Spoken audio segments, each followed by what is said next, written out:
আমার জীবনে আমি বাপের কাছে মায়ের খাইছি জীবনে একবার, সেই মায়ের কখন, যখন আমি হেফজোনাতে বের হয়ে আসছি কিতাক মানে ভর্তি হয়েছি, তখন আমাকে এমন মারা মেরেছে, আমি জীবনে এরকম মায়ের খাই নাই।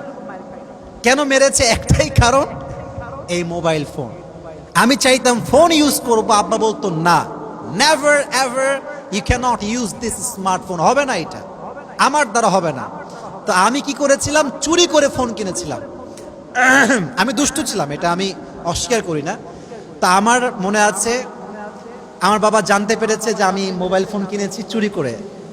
আপনি তো কওমি আলেম, আমরা কওমি মাদ্রাসায় পড়েছি, আমরা জানি কওমি মাদ্রাসায় Android phone it is just like হারাম, একদম হারাম, কোনো দলিল লাগবে না, দলিলের কতি লাগবে না, এটা এমনি হারাম।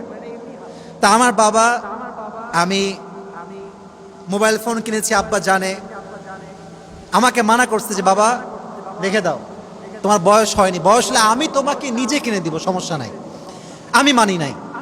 তা এটা হচ্ছে আমার বাসা, this is the gate of our house, এটা হচ্ছে আমাদের দরজা। তা আমি এখানে চুপ করে বসে আছি রেগে, বাসায় ঢুকবো না, আমাকে ফোন ইউজ করতে দেওয়াই লাগবে। আব্বা আসলো, এসে হুজুর আমার এখানে আছে, এভাবে আমার ঘাড়ে হাত রেখে বলল যে বাবা আসো, বাসায় আসো, তোমাকে ফোন আমি নিজে কিনে দিব, আসো বাসায় আসো।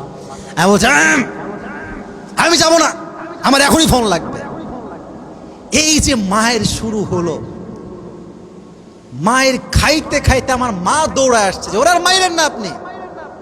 ওই জীবনে একবার মায়ের খেয়েছি বাবার হাতে ফোনের জন্য, ওই যে আমার ঘাড় সোজা হয়েছে, ওই থেকে নিয়ে এই পর্যন্ত আমি আসছি। অতএব তোমরা যারা বাচ্চারা আছো, আব্বা আম্মা রাগ করলে মন খারাপ করবা না, মাথায় রাখবা তোমাদেরকে ধমক দেওয়া হচ্ছে, এটার উদ্দেশ্যই হচ্ছে তোমাদের ভবিষ্যৎ সুন্দর করবে একজন, তিনি কে?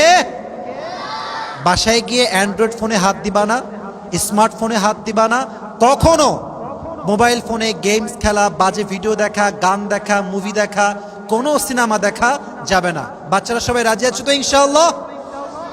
আরে এত আসতে কেন রে বাবা, জোরে কও তো ইনশাআল্লাহ। আর তোমরা অনেকে কিছুটা বড় হয়ে গেছো, তারাবির নামাজও পড়াতে হবে, আস্তে আস্তে নিয়াত রাখতে হবে। এই যে আমাদের হুজুর বসে আছে আমার ডান পাশে, আমার বাবার অনেক কাছের বন্ধু। হুজুরের কাছে আমি, it has been maybe 7 years, 7 বছর আগের কথা, আমি নিজে ইন্টারভিউ দিয়েছি হুজুরের কাছে। হুজুর আমাকে ভালো নাম্বার দিয়েছেন, আমি সে সময় চান্স পেয়েছিলাম, আমার এখনো মনে আছে। তো ভালো হাফেজ হলে তোমার তারাবি খোঁজা লাগবে না, মানুষ তোমাকে হায়ার করে নিয়ে যাবে। এটা আমাদের ভুল ধারণা যে ভাই তারাবির নামাজ দেন না,